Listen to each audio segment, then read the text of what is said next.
King Charles has made history today in Italy and also won the internet for me, as he has made a speech, a historic speech, addressing both houses of the Italian Parliament, which has never before been done by a British monarch. And he did part of this speech in Italian, and that was absolutely amazing. But he also sent some serious messages during this speech, including a warning of the need for democracies such as the UK and Italy to stand together in such troubled international times. And he received a standing ovation, a really long standing ovation from parliamentarians in Rome, as he gave a speech on what is now the third day of his state visit to Italy. Also coinciding, of course, with the King and Queen's 20th wedding anniversary today, Wednesday, and the other day they went to visit the Colosseum and had some lovely pictures there and met the public as well, and that was really nice. Queen Camilla was attending Parliament with the King, and she was wearing the same outfit that she wore at her civil wedding in 2005, which is kind of an ivory-coloured silk dress designed by Anna Valentine and had been repurposed to wear again for this anniversary day and the visit to Italy's Parliament. So that was a really nice touch from Queen Camilla as well, as she was in the Parliament as King Charles made this speech. Earlier in the day, the Queen had also been given a margherita pizza on a visit to a school in Rome in honour of her wedding anniversary, which was a nice touch, and I'll put up some pictures and videos from this event as well up in the background. This was a solo event from the Queen, and King Charles went to meet the Prime Minister, Giorgia Meloni. Now, the King's speech to Italy's lawmakers in their ornately decorated chamber in the Palazzo Montecitorio, I believe that's how you say it, was a rallying call to defend shared values and the need to reinforce the military partnership between the UK and Italy.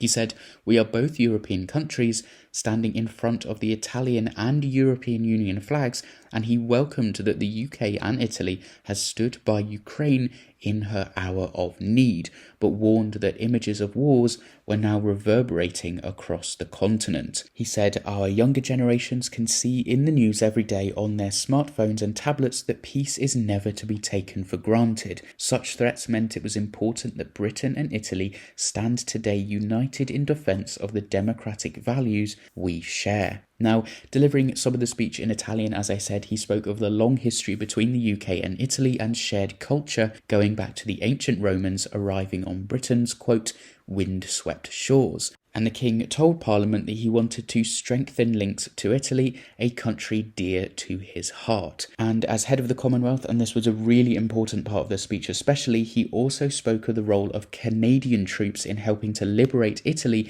in the Second World War. King Charles has been sending many messages of support, even symbolically and subtly, to Canada at this time as well, so that's really important.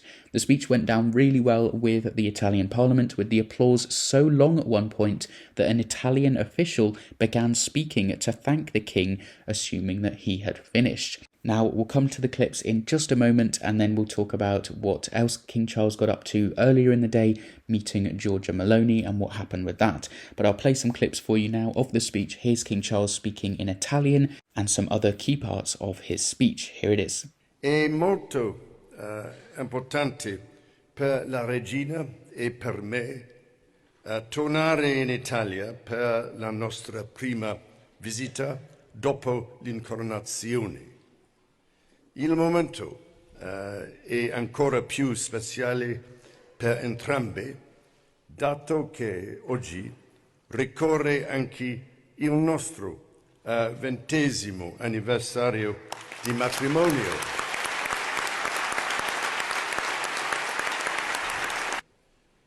Italy is, as I hope you know, a country very dear to my heart and that of the Queen, as it is to so many of our countrymen and women.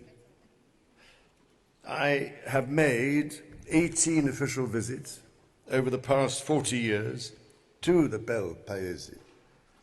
It has been one of the pleasures of my life to come to know this irresistible country. And from Turin to Palermo, Verona to Naples, Florence to Trieste, I have learned a little more about this nation and have come to admire it even more. Above all, It is a signal honor to have been asked to speak to you all this afternoon. The first time that a British sovereign has addressed the entire Italian Parliament, this fundamental democratic institution. So I am here today, ladies and gentlemen, with one purpose: to reaffirm the deep friendship between the United Kingdom and Italy, and to pledge to do all in my power to strengthen that friendship even further in the time that is granted to me as king. Our ties go back over 2 millennia to those ancient Roman visitors who arrived on our windswept shores. It was the Romans who gave Britons the idea of putting a king's head on coins. So I'm especially grateful to them.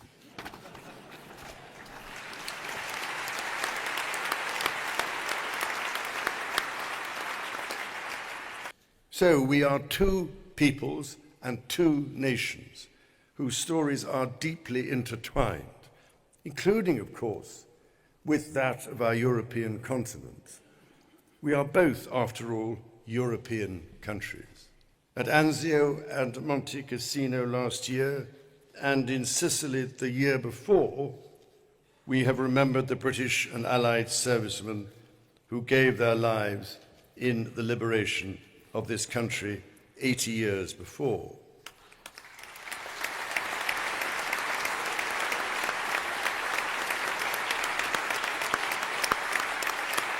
Tomorrow, in Ravenna, as King of the United Kingdom and of Canada, I will have the great honor of commemorating the 80th anniversary of the liberation of that province, together with President Mattarella, in which British and Canadian forces played a key role. And as head of the Commonwealth, it will be my signal privilege to recall the indispensable role played by many troops from the Commonwealth as well as other allied nations. Britain and Italy stand today united in defense of the democratic values we share. Our countries have both stood by Ukraine in her hour of need and welcomed many thousands of Ukrainians requiring shelter. Our armed forces stand side by side in NATO. We are grateful beyond measure for the role Italy plays in hosting key NATO bases and taking a leading role in so many overseas operations.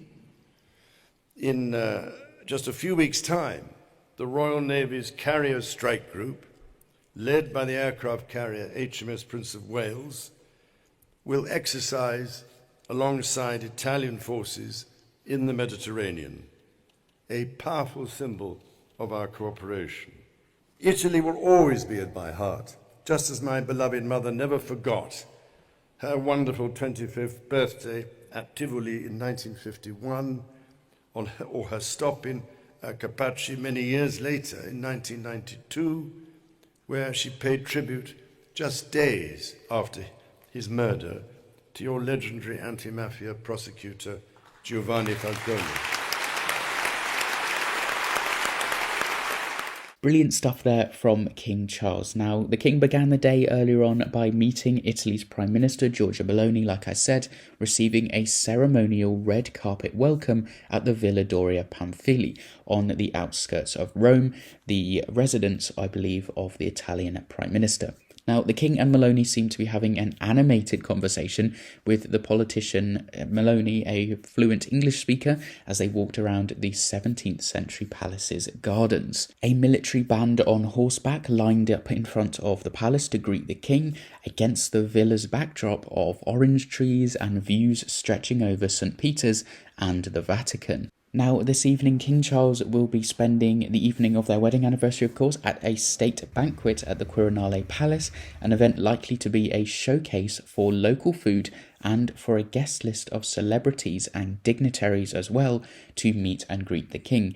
And of course, the king and queen have been given a warm reception on their trip to Italy, posing for photos on Tuesday yesterday as they met crowds outside the Colosseum near the ancient site of the Temple of Venus. King Charles also met the Foreign Secretary while he was over in Italy briefly, and the Queen visited a school in Rome and was greeted by children, presented with a bouquet of flowers, before meeting King Charles later on at the Parliament for his speech. The royal family social media account also posted about this, and they said, quote, "A delightful morning filled with storytelling. During a visit to the Istituto Comprensivo Alessandro Manzoni," I hope I pronounced that correctly, "the Queen met schoolchildren learning about Paddington Bear and presented certificates to those who participated in a special writing competition marking the British Council's 80th anniversary. And then they also went on to say thank you for all the anniversary cards from the children and the surprise pizza delivery. I mentioned earlier that Queen Camilla got presented with this surprise margherita pizza for her wedding anniversary. So that was really nice. That about wraps up what they got up to today and a bit more about what they did on their trip in general. Of course, a very happy wedding anniversary to the King and the Queen. Let me know your thoughts on his whole day today. As I said, winning the internet for me today. Let me know your thoughts in the comments down below, and thank you very much for watching.